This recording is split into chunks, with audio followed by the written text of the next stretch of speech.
Councilmember Edwards has our prayer and pledge tonight. Mr. Edwards. Would you bow with me as we pray? Kind and merciful Heavenly Father, we thank you for the gifts and the glory of this day. We pray, Lord, that as we make decisions that involve the lives of the men and women and children of our community, that you give us wisdom and prudence, that we might do those things judiciously. We pray that you would be with our men and women that are overseas, fighting on foreign soil to defend liberty and protect our freedoms. In Jesus' name we pray. Amen. Amen. Amen. I pledge allegiance to the flag of the United States of America and to the republic for which it stands, one nation under God, indivisible, with liberty and justice for all. Good evening and welcome to the Murfreesboro City Council, July 30th, 2009. We have a number of guests with us tonight. I'd like to recognize a special group who are here, the Murfreesboro Optimist All-American All-Stars are here, and they became the first Optimist All-Star team to win a state championship in any age group in the Optimist League's 54-year history when they captured this year's Junior League State Championship in Cumberland Gap, Tennessee. I bet they didn't even know where Cumberland Gap, Tennessee was until they won that championship, but they know where it is now. They will begin play in the Southeast Regional in Cartersville, Georgia on August the 8th through August the 12th. So we're proud to have them here. They've swept the district and the state tournaments. They have a record of 8 wins and no losses in all-star competition. The team has outscored its opponents 108-32, and it has only trailed a total of 4 innings during the first 2 tournaments. So we're proud to have them. I want to recognize them. I'm going to call out their names. I think they have some parents and sponsors and coaches with them also. I want to recognize you. But let me call out these team members and ask them to stand and remain standing until I get all the team called. Andrew Arbit, Eric Eilers, Deontay Glover, Bryson Hamrick, Gabe Hilliard, Heath Holden, Sam McKinstry, and we have the Vice Mayor's grandson, Chase Meeks, here. And he has hair. Just kidding. Will Nelson, Connor Thompson, A.J. Trover, and Taylor Tullis. Did I get everybody? Their coaches are Adam Sauer and Tony Stinnett. So if they would stand, we're pleased to have you here. We congratulate you on your accomplishment. Thank you so much for joining us, and we want to recognize you for an outstanding season. Congratulations.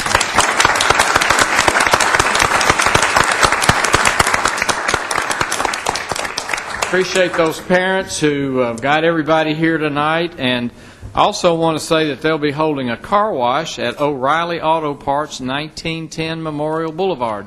That's on the north side of town. This Saturday from 10 a.m. to 4 p.m. The price is $5, and the players are selling tickets, or people can simply stop by without a ticket and purchase a car wash at O'Reilly's Auto Parts, 1910 Memorial, and make out your checks if you want to the Murfreesboro Optimist Club. So Tony Stinnett, thanks so much for bringing these guys, and Adam being a great coach, obviously, and guys, we're glad to have you with us tonight. Congratulations again.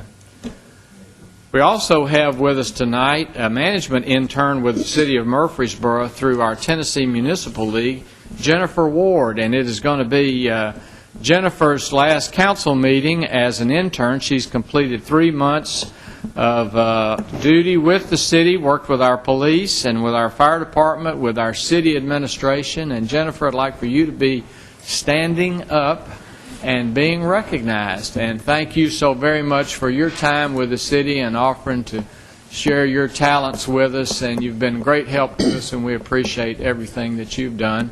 And we know you'll be successful, and I hope you'll come back, maybe want to go to work in Murfreesboro. We're glad you're here.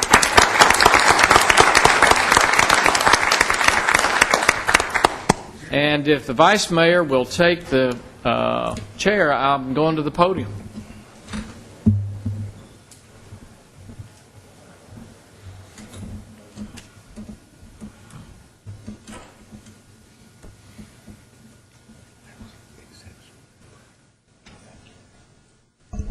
It's not often that we have a long-serving city manager anywhere. Murfreesboro is a special case.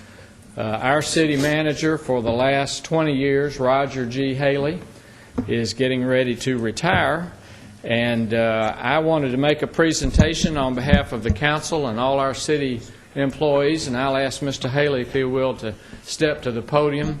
Unaccustomed as he is to standing up and speaking during the council meetings, we'll give you this one last chance at this one last council meeting. How about that? That'll work. We have a plaque on behalf of the city to Roger Haley in recognition of your 28 years of service, city manager 1989 to 2009, city council 78 to 82, and 85 to 89. Roger, it has been a pleasure to work with you, and I know each mayor and each council member who's had an opportunity to work with you has been pleased with everything that you have done, good, bad, or indifferent, because it's all worked out for the residents and our business community in Murfreesboro, and I appreciate that. And I just am standing in for a lot of folks who appreciate these 28 years, and thank you very much. Mayor, thank you. Thank you.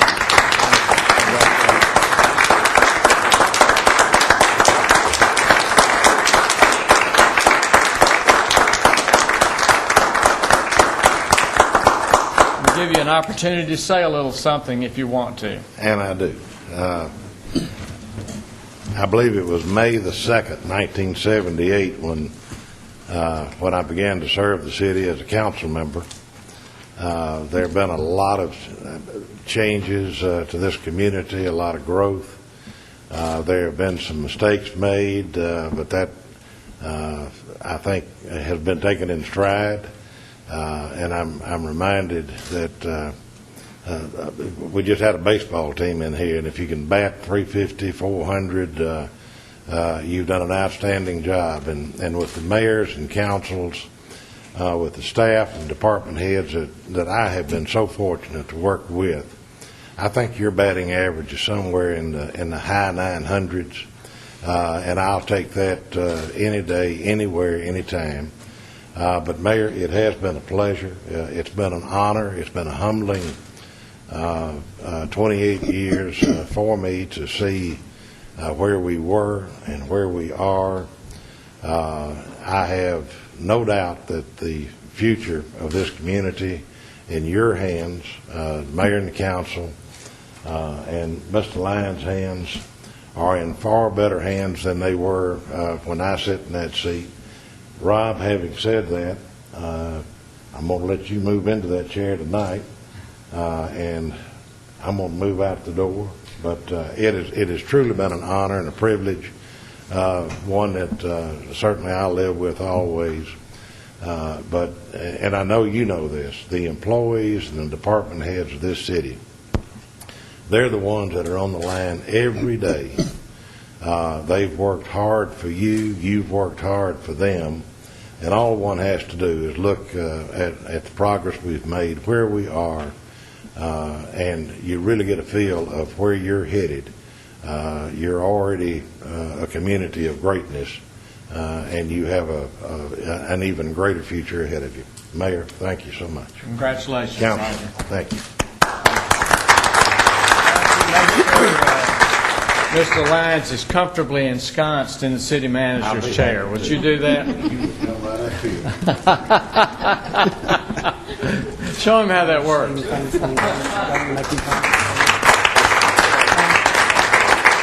Congratulations.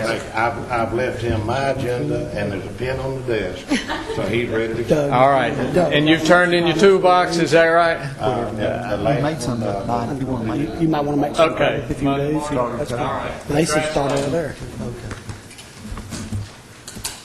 I think he's 83. I think that was an answer right there. Okay.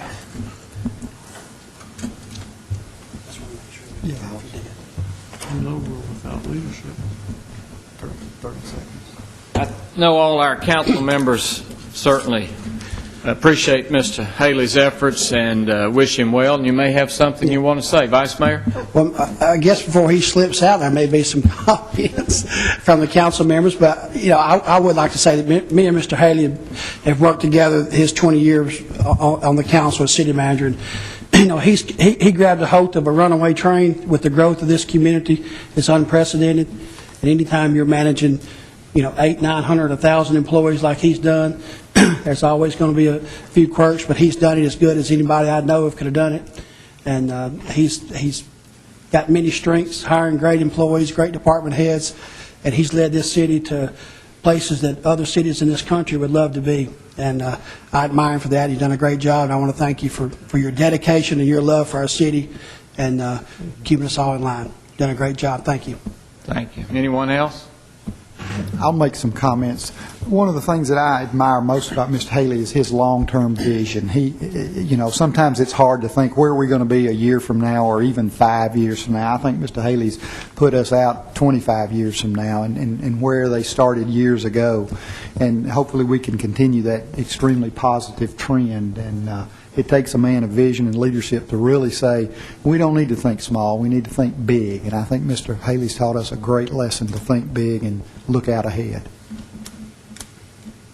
Mr. Haley, I appreciate so much the tremendous financial condition you've left our city in. And I appreciate your attention to hundreds and hundreds of details that so many members of the public have no idea about. And I'm grateful for the diligent way that you have worked alongside of Rob Lyons and prepared him for this day in his life. You have earned a visit to the city manager version of Cooperstown. Mr. Haley, from the short time that we've got to spend together, the one thing I've learned about you is that you set a standard for everyone else to strive to, and I don't think that that's just employees. I think that's also council members, because I know that we've tried to keep up with the direction that you wanted to help see the city go, and we did that as a team. And I think that's something I have learned from you, is that there is no I in team, as you hear the cliche, and that when Mr. Haley could have stood up and easily taken the credit for a lot of situations in this city, he was okay and more than willing to share the credit and give the credit to his employees. And I think that's the true sign of a leader who's confident in themselves to say that they don't have to have the credit. They want their team to have the credit. And as I said to you yesterday, I wish you many blessings, you and Holly both, and enjoy this time that you can do a lot of the things that you've been unwilling to do when you've had 105,000 residents plus over 900 employees that needed your help. So job well done. I just want to say thank you. Thank you for your vision for this community. Thank you for your love of Murfreesboro. And thank you for all of the sacrifices you've made. But, Roger, most of all, thank you for always being my friend. Absolutely.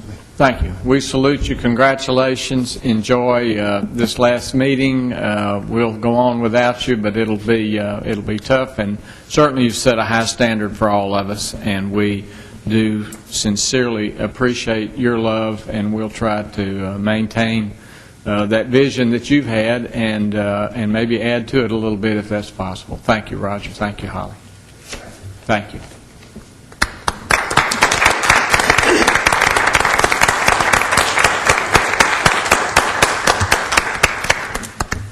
All right. Many cities get to do that, you know, about every year, fire their city manager and hire a new one.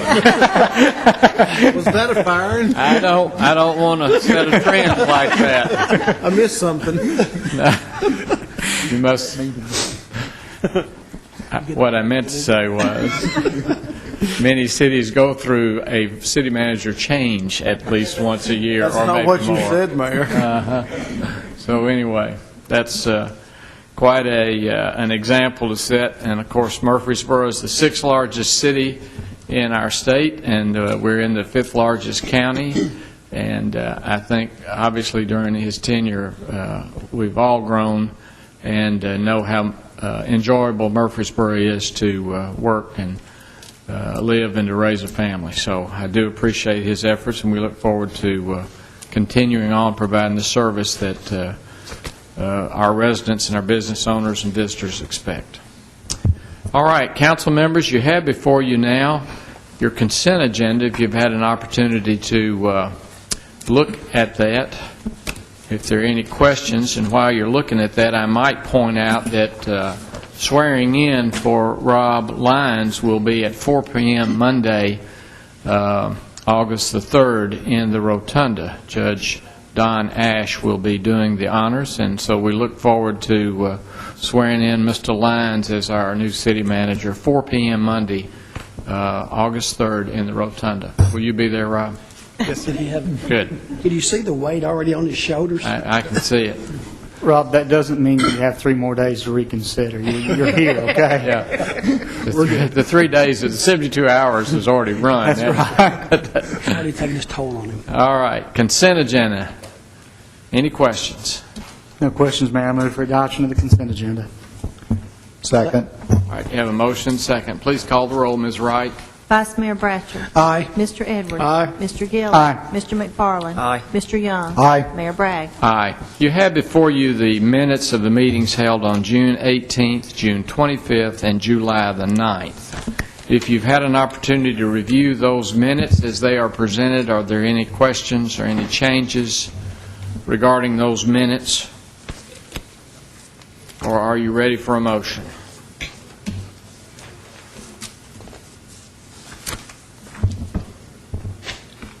We approve the minutes. Second. Motion and second. Please call the roll. Vice Mayor Bratcher. Aye. Mr. Edwards. Aye. Mr. Gilly. Aye. Mr. McFarland. Aye. Mr. Young. Aye. Mayor Bragg. Aye. This time we'll consider for passage on third and final reading an ordinance to amend 4.95 acres zoned planned residential development, PRD district located along River Bend Drive. So moved. Second. Thank you. Motion and second. I did not skip over it this time. So, Ms. Wright, if you'll call the roll, we'll let those folks go ahead and do what they plan on doing. Vice Mayor Bratcher.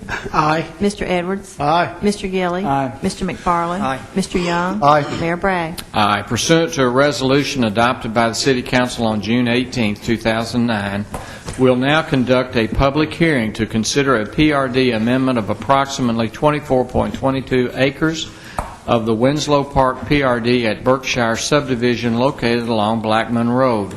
Notice of the said public hearing was published in the July 12, 2009 issue of the local newspaper. Welcome, Ms. Ely.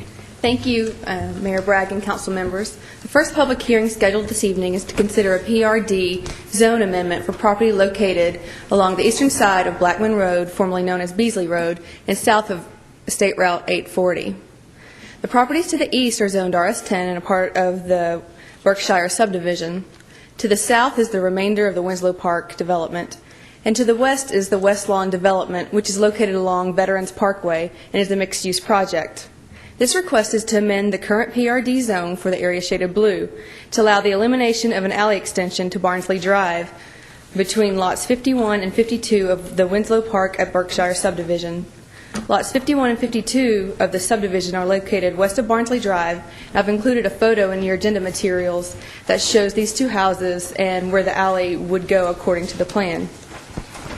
The alley was clearly shown on the original plan and the amended zoning plans and was a part of all the planning documents which the Planning Commission approved and City Council approved. During the construction of this property, the developer has failed to construct that easement, despite the city's expectation that it be there and extended as part of the development of lots 50 and 51. As a result, the developer is in violation of its PRD zone and of the preliminary and final plat approvals. It now appears that the extension of this alley, as required by the plan, has practical difficulties. To remedy the situation, the applicant is proposing to reroute this alley to southward along the rear of lots 50, 51, and 52 so that it goes to Cottingham Drive rather than Barnsley Drive as previously proposed. Mr. Blam Trollinger is representing the applicant. He's here tonight if you would like him to offer some additional comments, but he does not have a presentation for this. The Planning Commission did recommend approval unanimously of this PRD zone amendment, and the City Council should conduct a public hearing to consider the same matter. If you have any questions, I'll be glad to answer them either before or after the public hearing. Any questions? If not, why don't we go ahead and open up the public hearing at this time. Anyone wishing to speak for or against this amendment, please step forward and give us your name and address. Is anyone here wishing to speak?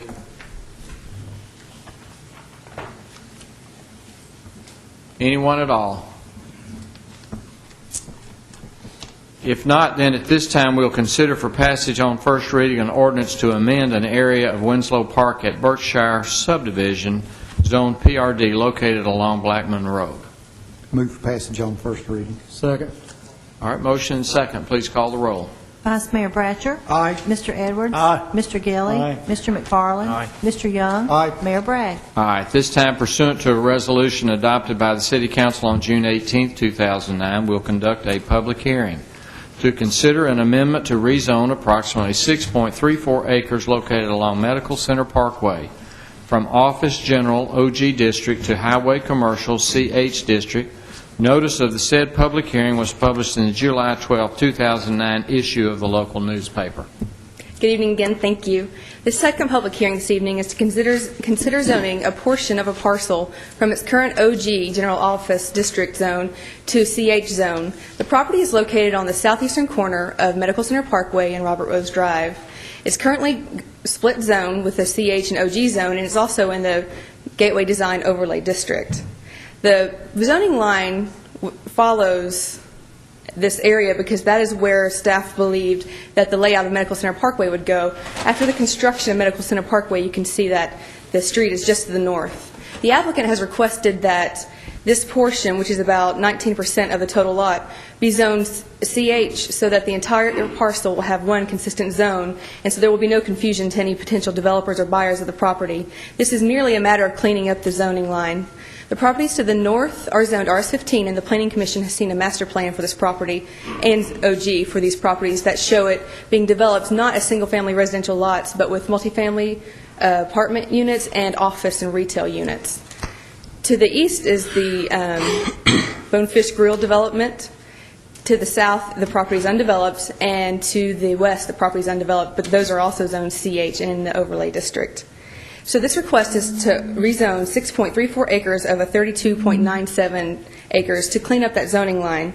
The applicant doesn't have any intentions currently of developing the property, but would like to have this clear to any potential buyers in the future. If you have any questions regarding this matter, I'd be glad to answer them either before or after the public hearing. The Planning Commission did recommend this zoning change, and that recommendation was unanimous. And the City Council should conduct a public hearing on this matter. So it is OG now It is OG now. and CH below in the gray area? Yes, this is a parcel line, Okay. so this is the parcel. Any other questions?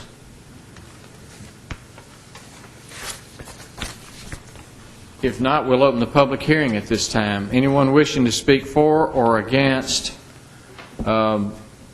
this change in zoning, please step to the microphone and give us your name and address. Is anyone here wishing to speak for or against?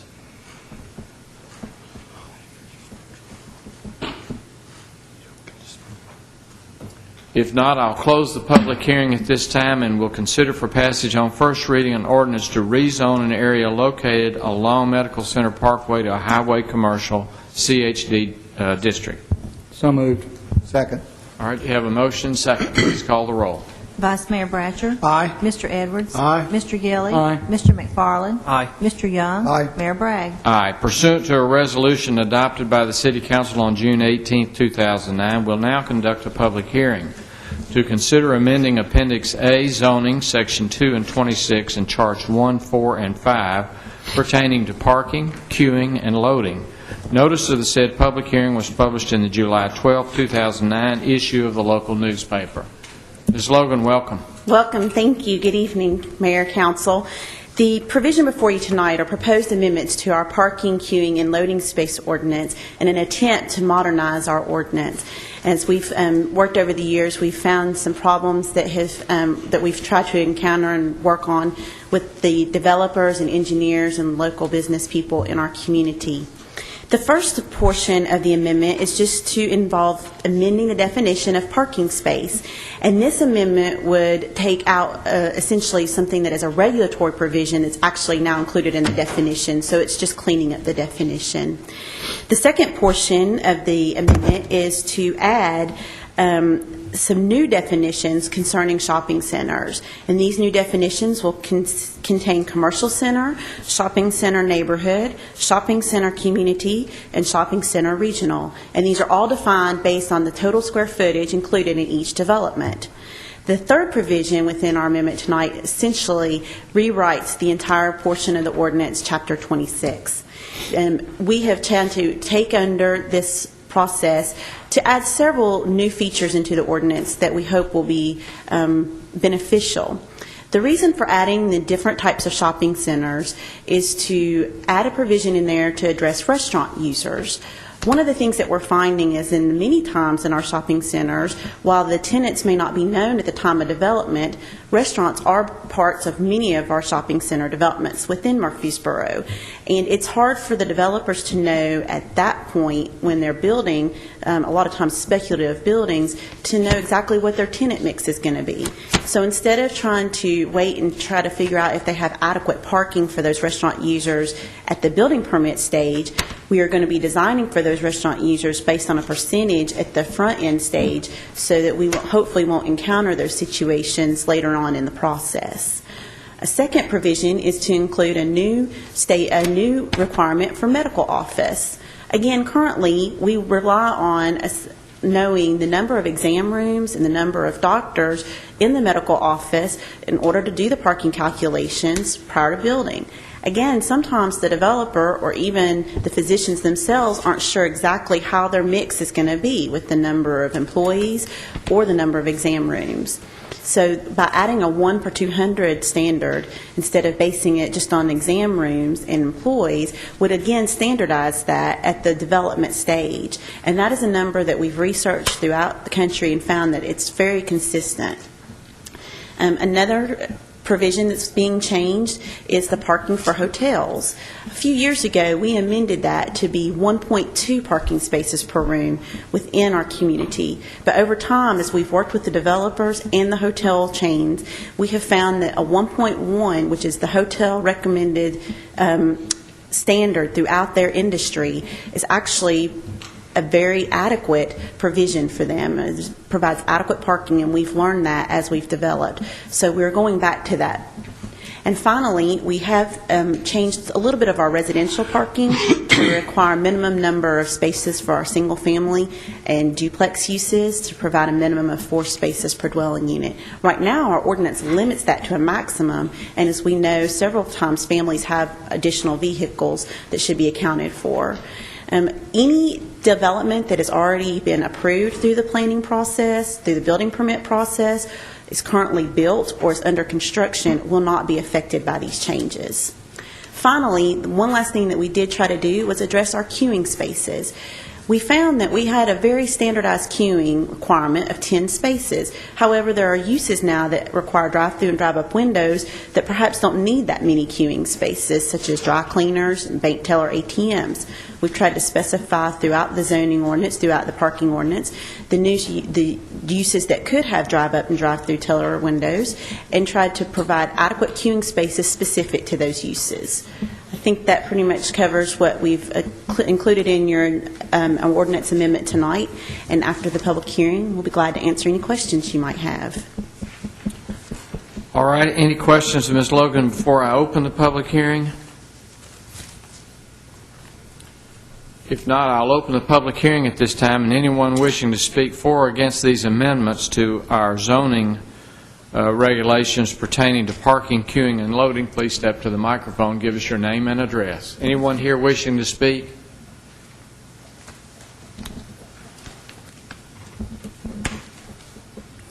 If not, I'll close the public hearing at this time, and we'll consider for passage on first reading an ordinance to amend Appendix A zoning, Section 2 and 26, and Charts 1, 4, and 5 pertaining to parking, queuing, and loading.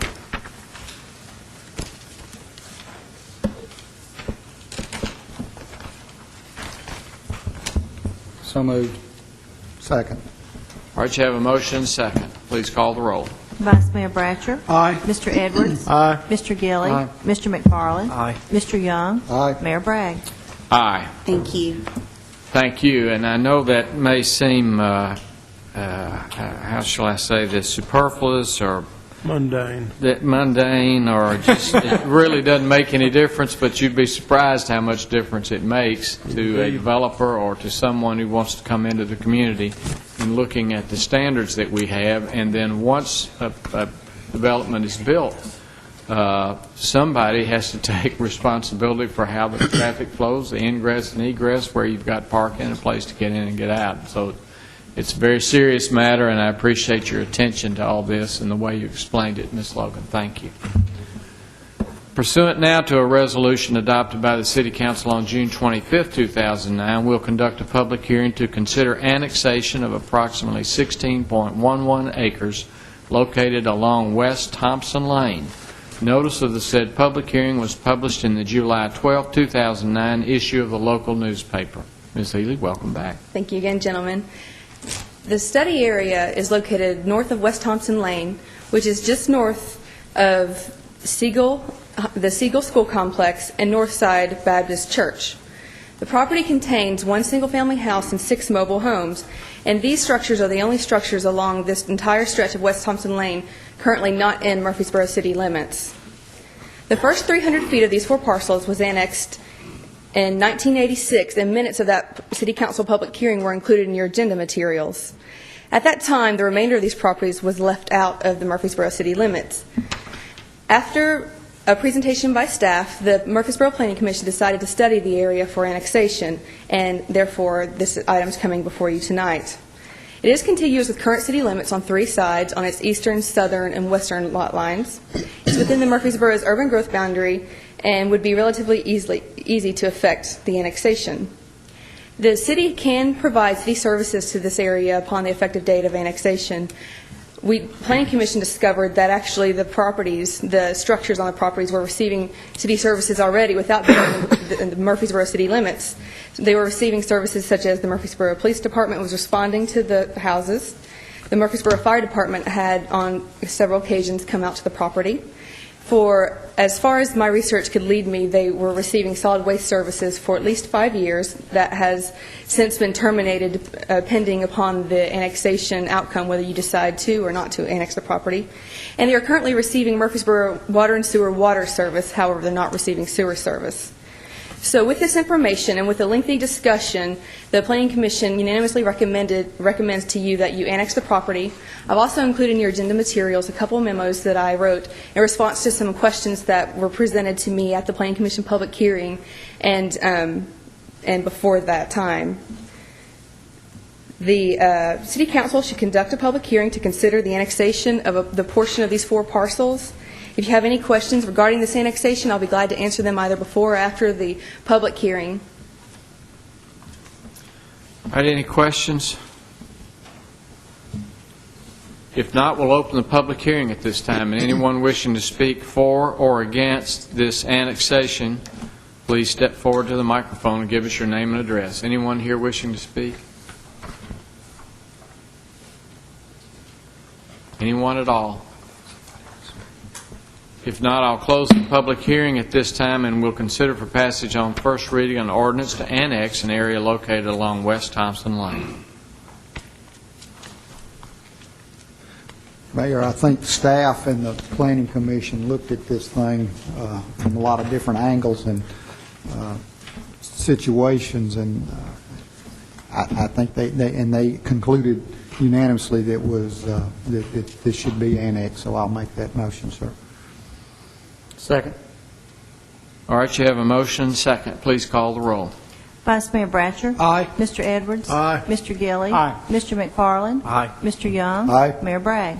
Aye.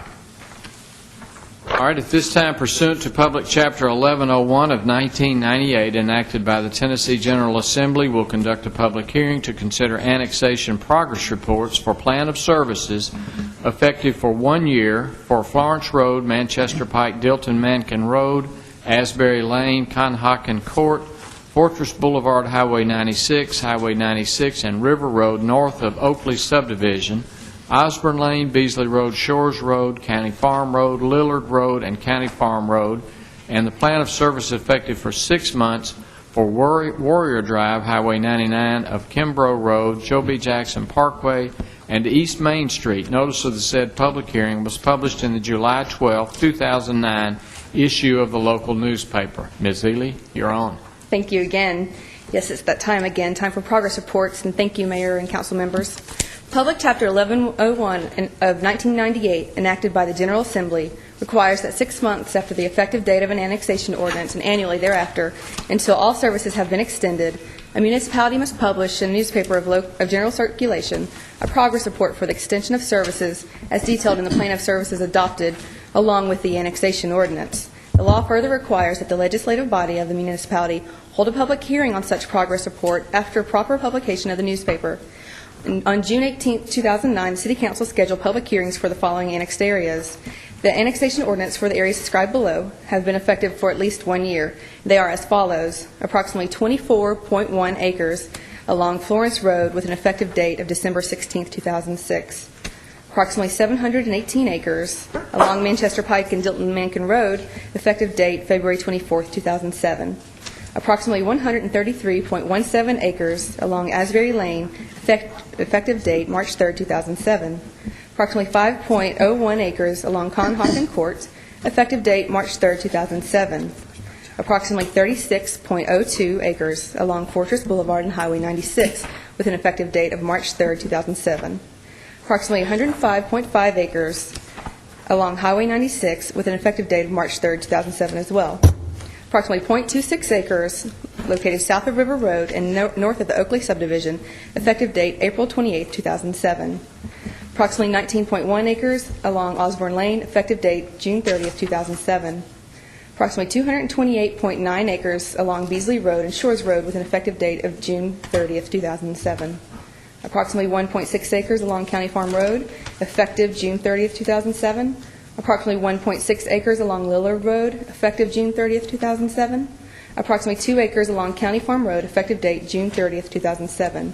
The annexations for the areas that I'm about to describe have been effective for at least 6 months, and they are as follows. Approximately 87.64 acres along Warrior Drive and Highway 99, effective date August 11, 2008. The phrase of Kimbrough Road should not be included. It was just a typographical error. Approximately 2.48 acres south of Joe B. Jackson Parkway, effective date September 20, 2008. Approximately 2.76 acres south of East Main Street, effective date November 1, 2008. Copies of the progress reports and illustrations of each area I've included in your agenda materials. To date, all services have been extended according to the plan of services adopted for each annexation ordinance. A legal notice was placed in the Murfreesboro Post on July 12, 2009, advertising the public hearing. City Council will need to conduct a public hearing on these annexation progress reports. If you have any questions regarding these areas, I'll be glad to answer them at any time that you choose. Any questions before I open the public hearing?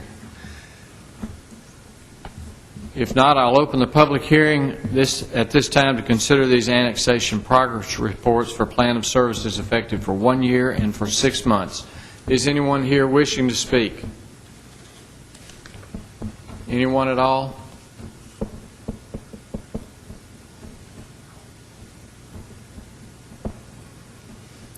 All right, I'll close the public hearing at this time. Do we accept these annexation progress reports? Is there a motion? So moved. Second. Motion and second. Call the roll, please. Vice Mayor Bratcher. Aye. Mr. Edwards. Aye. Mr. Gilly. Aye. Mr. McFarland. Aye. Mr. Young. Aye. Mayor Bragg. Aye. At this time, we'll consider recommendations or actions of the Planning Commission to schedule public hearings to consider zoning requests for PUD amendment of approximately 72 acres along Rucker Lane, rezone approximately 12.62 acres from RM16 to CH, and 17.5 acres from RS15 to CH along Agri-Park Drive, and zone approximately 0.29 acres at the northeast corner of Hancock Street, East Castle Street, to a PCD amendment, and approximately 0.11 acres from RM16 to a PCD, and you have a copy attached. We also will consider subdivision regulations and street design specifications, and abandonment of a portion of an alley between Middle Tennessee Boulevard and 4th Avenue, and amendment to the PSO along Medical Center Parkway for the avenues of Murfreesboro. Welcome, Mr. Adelot. Thank you, Mayor Bragg and members of the council. During its regular meeting on July 8th of 2009, the Murfreesboro Planning Commission considered and recommended approval of the following matters that need to be scheduled for public hearings. And these are a zoning request for a PUD amendment of approximately 72 acres along Rucker Lane. Park Trust was the applicant. The second is a zoning request to rezone 12.62 acres from RM16 to CH and 17.5 acres from RS15 to commercial highway located along Agri Park Drive. This is along the newly constructed portion of that road, and we've been waiting until the road was constructed to consider these. The third is a zoning request for property at the northeast corner of Hancock Street and East Castle Street for a PCD amendment to change 0.29 acres and RM16 to PCD to add 0.11 acres to that planned development. These were easily considered in one evening. All right, Ms. McGannon. Mayor, I would suggest August 27th. August 27th. Move we set a public hearing August 27th. Second. All right, motion second. Please call the roll. Vice Mayor Bratcher. Aye. Mr. Edwards. Aye. Mr. Gilly. Aye. Mr. McFarland. Aye. Mr. Young. Aye. Mayor Bragg. Aye. Honorable Mayor and members of the council, I have some Plan Commission actions, and I need to bring them to your attention. The first is subdivision regulations and design, street design specifications. And in your agenda materials, you should have received packages that look something like this right here. These have been posted on our website as well. We're real proud of them. You may recall that a little bit over a year ago, we retained Neil Schaefer Engineering to help us work on these. At some point along the way, they handed them off to staff, and we've finally got them through the Plan Commission and for your action. During its regular meeting on July 22nd, the Plan Commission conducted a public hearing to consider adoption of both of these, the subdivision regulations and the street design specifications. After the public hearing, the Plan Commission unanimously approved their adoption with the effective date to coincide with the effective date of ordinances to amend the Murfreesboro City Code necessary to repeal or amend provisions in conflict with these new regulations. And as I said, copies of the subdivision regulations and street design specifications were included in your agenda package. The matter is before the council to inform of the Plan Commission's action, to ascertain whether the City Council concurs with the Plan Commission's actions, and to advise the City Council that in order for these regulations to become effective, it will be necessary for the Council to consider an ordinance to amend the City Code to repeal or amend the provisions that are in conflict with these regulations.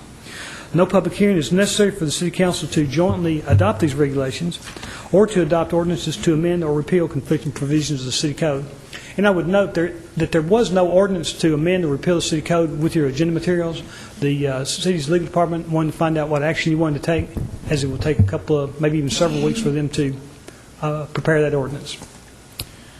All right, hearing this recommendation, are there questions for Mr. Adelot as to whether we would have any questions on these subdivision regulations and street design specifications, and whether you would ask city staff to prepare such an ordinance? We have two members of the Planning Commission here, so I'll ask you first if you had objections or... No, I was going to say, ask Mr. Adelot, how long has staff been working on this project? Well, we've been working on this with our consultant a little bit over a year now, when we retained Neil Schaefer. They began first with interviews of the members of the public. They had a couple of public meetings where they gained information from the public at large. Then they began drafting the documents. They worked on them. They did what I call a peer review. Then, sometime back in the spring of this year, it was handed off to the city staff to really finalize and fine-tune and put it into a format that works for the city. So we've been working on it for over a year. We did have a public hearing with the Planning Commission back in January 6th, I believe, where we didn't take action on purpose, but we got input from the public. We've posted this on the website a number of times and sent memos to the development community and to the public at large to get their attention so that people would share their thoughts with us on this. That was my next question, Mr. Aylott. The stakeholders, as we call them sometimes, the people that it affects mostly, have they had opportunity to participate in this? Yes, they have. And in fact, we had, first of all, back in January, we had quite a number that appeared and spoke at our public hearing, and they gave us a lot of their thoughts. And a lot of their thoughts had to do with the timing of sidewalk construction, whether you require it to be built before the street is accepted and before the building permit or after the building permit. And with quite a bit of really trying to be sensitive to the building process, trying to be sensitive to getting the sidewalks completed, we opted for a process whereby the sidewalks would be constructed after the building permit. We would allow the obligation to build to be shifted to the sidewalks to be shifted to the builders and property owners, and it's to be completed before the certificate of occupancy is issued. If they fail to do that, we will allow them to post a performance surety to assure their construction. This is aimed at seeing the eventual construction of sidewalk along all of our streets. I think that's something that the stakeholders all the way across our community tell us, is that we want to see sidewalks along our streets. We also want to see sidewalks that mean something and that are not torn to pieces. We found that the developers and builders in our community share this vision. Really, they enjoy seeing the sidewalks. They think it adds good value to their neighborhoods. But they objected to the idea of building them before the house is built. They repeatedly gave us testimony of what I call the third-party negligent person or entity that would come on their property to deliver building materials and tear their sidewalks up. So we wanted to find a way that could allow it without a problem. Thank you. Any other questions for Mr. Aylott? Mayor, I'd just like to say there's been a lot of time and hard work and effort put into this. It's still probably a work in progress. I think you'll probably agree, Joseph, as we go through this and put this into practice, there's probably going to be other changes that we look at over the years to come to sort of a working, breathing, living document. Yes, sir, and to elaborate slightly on that, I think that the Plan Commission felt a little bit concerned about the sidewalks and Right. the gaps. And what we want to do is that after about 6 months, we want to do what I call a status check to see how these are applying, maybe bring in a series of amendments to fine-tune these after we've had some practice. Also, along these lines, Mr. Lyons asked that we organize a trip of the staff, the inspection staff, and plan staff, and engineering staff to go to Nashville to see how they deal with sidewalks. They seem to have a system up there that works. It seems to be demanding, but we might go with the idea of learning and possibly bring it back to the Plan Commission. Also, we feel that as we practice these, we're going to find things that we never dreamed of or just failed to encounter or a problem, and we will probably come back with some adjustments. One thing I would be remiss if I didn't point this out, the subdivision regulations, I had a greater hand in working on that part of the document. I spent quite a bit of time drafting that and working with it. But Ms. Logan on my staff spent quite a bit of time working on the street design specifications as she became I think she called it a planner engineer or something like that. Because she worked with Mr. Griffith, our city engineer, because when the tornado came, he just didn't have time to put the attention to it that it was necessary to get it through the process. So Ms. Logan spent quite a bit of her time fine-tuning this and getting it to the condition it is now. Mayor, if I might add to that, this is, in my opinion, quite an accomplishment. These two documents are going to guide development in our community, how neighborhoods are built, how roads and utilities are constructed. In a recent audit, I think I saw the development community built some $70 million of public infrastructure in 1 year that was dedicated over to the city. Now, we want to make sure that's done right, it's planned right, it's constructed right, and these documents really give us a current, up-to-date tool to get that done. Staff has worked incredibly hard. Mr. Adelot, Ms. Logan, Mr. Griffith, the Water and Sewer Department have all worked very hard with input from the consultant, and they've really reached out to the stakeholders to make sure that we were factoring in what they see out in the field. So this is a lot of work here, and we're looking forward to its implementation and continuing to refine it as we need to. Mayor, with all that being said, I would move that we direct our legal staff to go forward with drafting whatever ordinance or ordinances may be necessary to implement this plan. All right, that's in the form of a motion. It is. Second. All right, you have a motion and a second. Is there some discussion? I was just going to ask, I thought Mr. Adlock had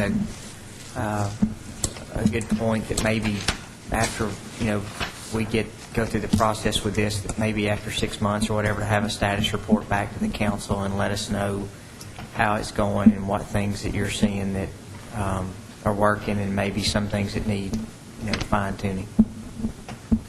We'll be glad to do that, and certainly any kind of amendments we would bring to your attention.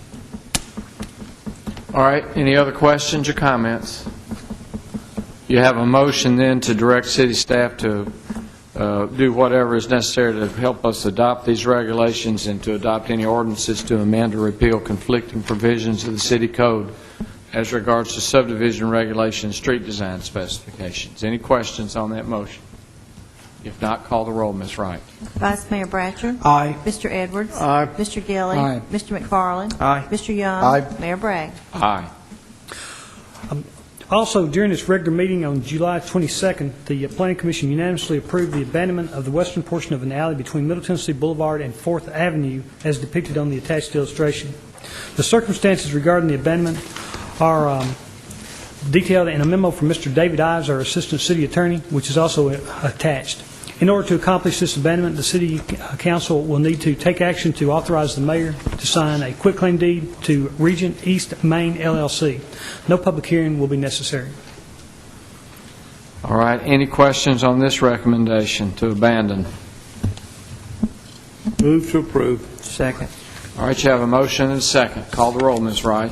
Vice Mayor Bratcher. Aye. Mr. Edwards. Aye. Mr. Gilly. Aye. Mr. McFarland. Aye. Mr. Young. Aye. Mayor Bragg. Aye.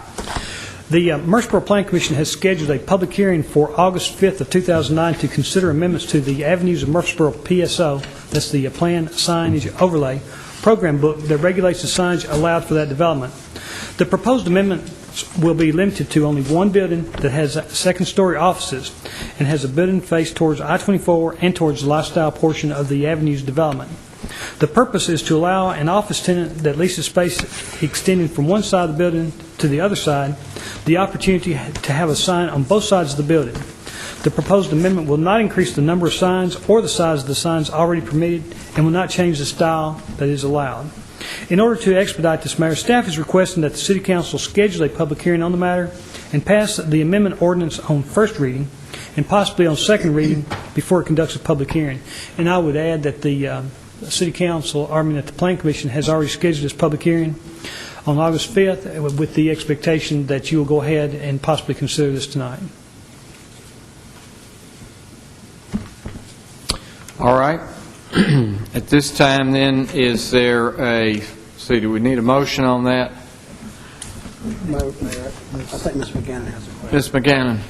Mayor, I would suggest you make a motion to schedule your public hearing on August 27th. 27th. All right. With the other public hearings. And while the ordinance is prepared, it wasn't in your packet.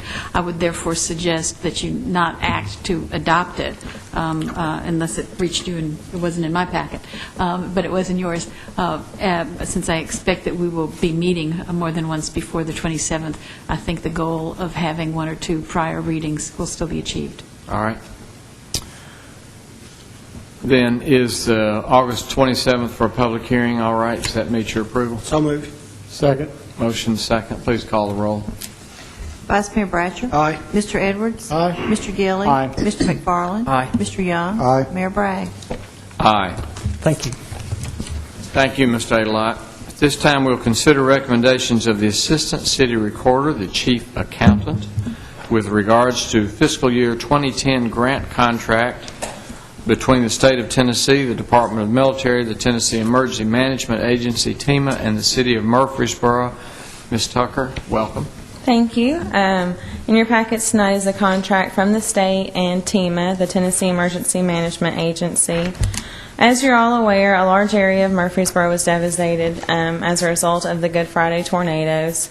As such, we've applied for and been awarded federal and state assistance to help supplement the costs that the city incurred.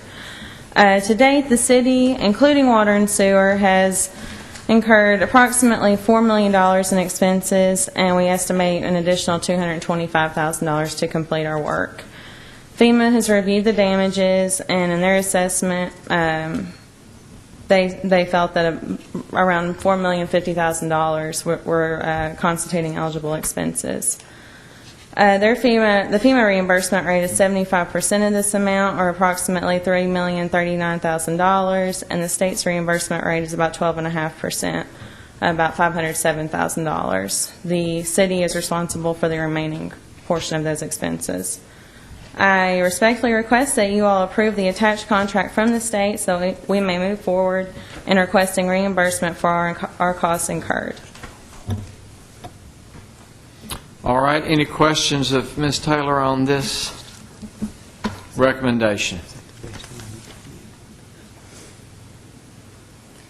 No questions, Mayor. I move that we approve the recommendation of Ms. Tucker. All right. Is there a second? Second. All right, you have a motion, second. Any questions? This is not a final bill. I mean, is this still ongoing? There'll be Right. others and... At the end, we'll be able to assess our large projects, and FEMA will come back in and review our expenses, and will adjust as necessary. If any large adjustments are expected, we can call FEMA, and they will come back in and evaluate that. But this is just based on their initial assessment of what our expenses will be, and really, we, for the most part, agree with their assessment. They were very fair, for the most part. All right, any other questions or comments? If not, call the roll, Ms. Wright. Vice Mayor Bratcher. Aye. Mr. Edwards. Aye. Mr. Gilly. Aye. Mr. McFarland. Aye. Mr. Young. Aye. Mayor Bragg. Aye. Thank you. Thank you. At this time, we'll consider recommendations of the city attorney with regards to revision to the rules of procedure for the Disciplinary Review Board. Ms. McGannon. Thank you, Mayor and members of the council.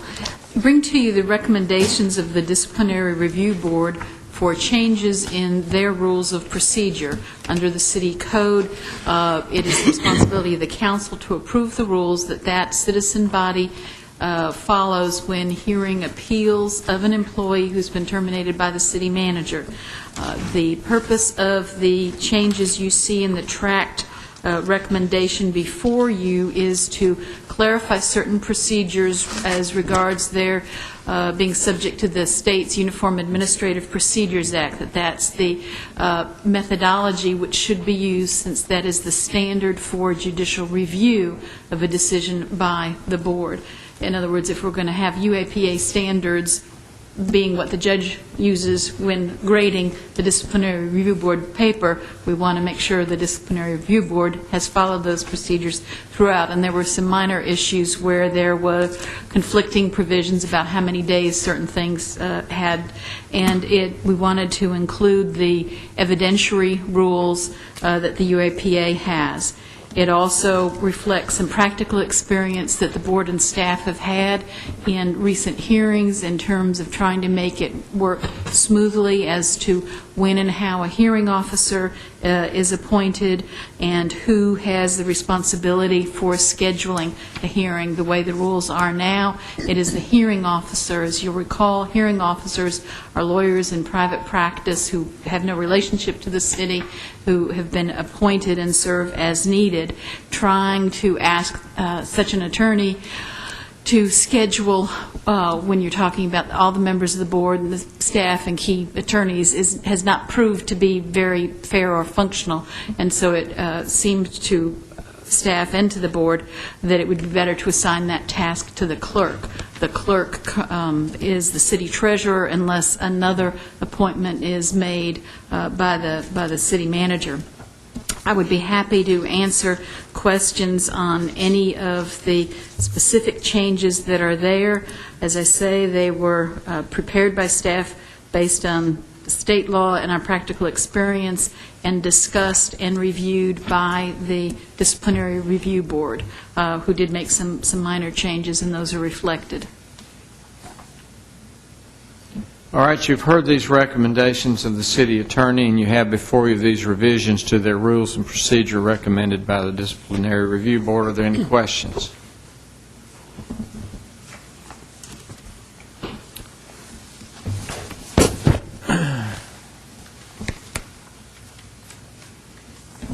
certainly hope sharper minds than mine have been able to wade through this, and I'm certain there's a long buildup of procedures during this to be part of the State's Uniform Administrative Procedures Act, so I will not ask any questions at this time. Mayor, based on your extensive experience in the courtroom, I was counting on you as a check and balance. Only as an observer, thank you. Any questions on this recommendation? Have you been in court a lot? Not lately. Have not been in court lately. Is it they don't use it for a defendant? I'm on work release. I've been released from my work. All right. Is there a motion on this recommendation? Move we approve the recommendation of the city attorney. Second. Thank you. Call the roll, Ms. Wright. Vice Mayor Bratcher. Aye. Mr. Edwards. Aye. Mr. Gilly. Aye. Mr. McFarland. Aye. Mr. Young. Aye. Mayor Bragg. Aye. Thank you, Ms. McGannon, and I'm going to ask you now at this time, if you will, we will consider an agreement with Rob Lyons, which we will call the severance agreement, I guess, but I'd like for you to go through this agreement that we propose to sign with Mr. Lyons as the new city manager. It'd be my pleasure, Mayor.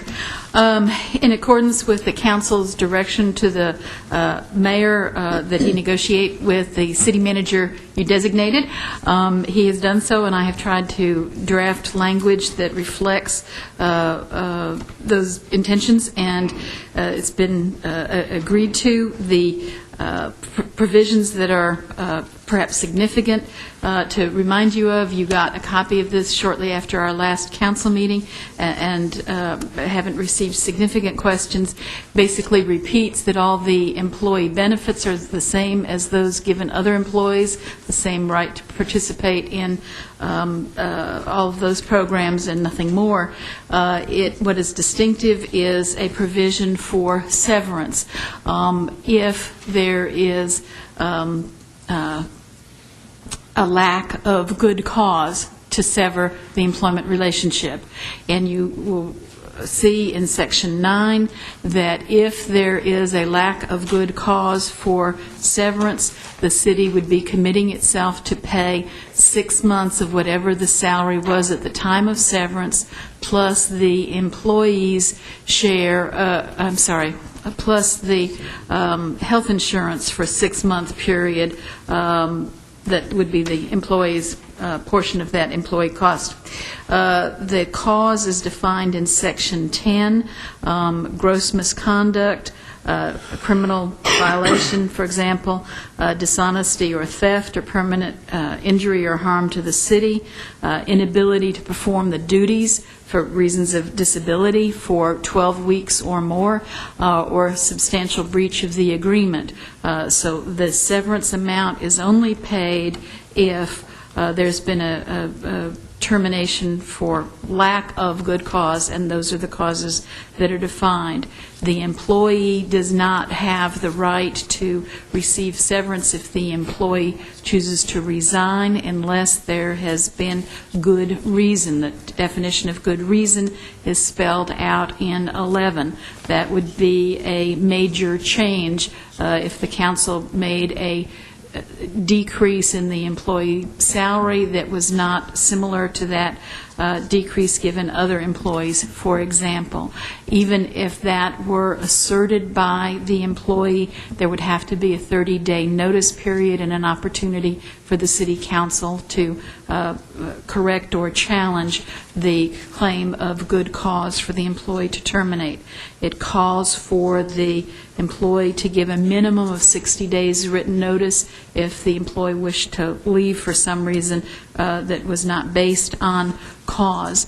It calls for any disputes about the agreement to be resolved through arbitration rather than litigation. That's something that the city doesn't generally put in its contracts, but in the interest of having any dispute be resolved quickly, that's the reason for that provision being there.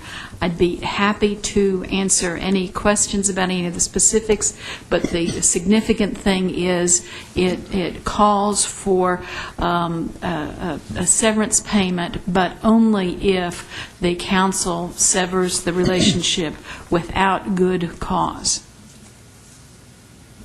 All right, you've heard this explanation from Ms. McGannon, and I appreciate her working through this document, not only with me, but also with Mr. Lyons, and providing it to the council. You may have questions. It has been provided to you before tonight, so you've had an opportunity to look at it. But if there are any questions regarding this agreement, now would be a good time to bring those forward.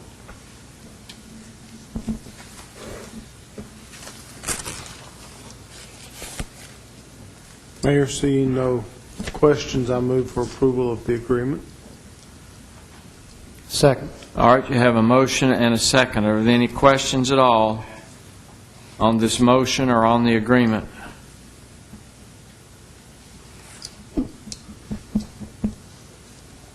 If there are none, call the roll, please. Vice Mayor Bratcher. Aye. Mr. Edwards. Aye. Mr. Gilly. Aye. Mr. McFarland. Aye. Mr. Young. Aye. Mayor Bragg. Aye. I appreciate the council considering this, and I know it has not been the case with Mr. Haley, but I do believe that we are entering a different level of service with our manager, and I certainly believe this is appropriate, and I would much rather go through a document like this before anything happens as opposed to going through an exercise after something happens. So, Mr. Lyons, thank you, and congratulations. And certainly we wanted to have this in place before you started work in your new position next week. So I do appreciate the council's consideration on this. Thank you.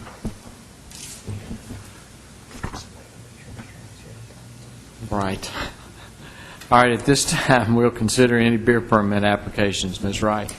Mayor, we have two tonight. One is an ownership change and a name change of the business at 2014 East Main Street, which is a convenience store.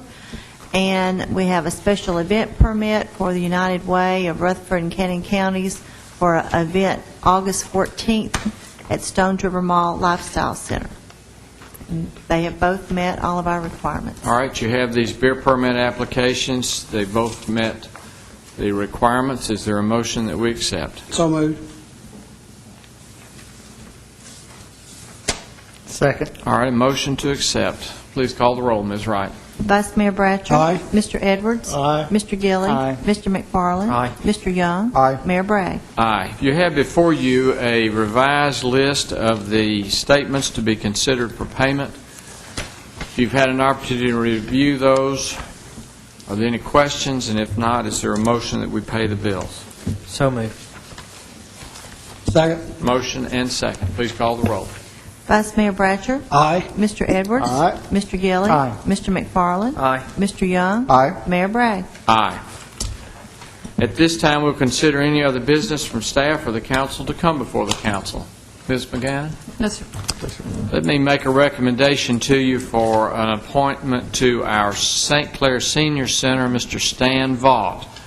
And Mr. Vaught is a resident of the unincorporated area of our county, but there is no requirement for our St. Clair Senior Center Board to be a city resident, so I make that understanding to you, but I recommend that we appoint Mr. Stan Vaught to the St. Clair Senior Center Board. So moved. Second. Motion and second. Please call the roll. Vice Mayor Bratcher. Aye. Mr. Edwards. Aye. Mr. Gilly. Aye. Mr. McFarland. Aye. Mr. Young. Aye. Mayor Bragg. Aye. And is there anything else? Seeing none, you're adjourned.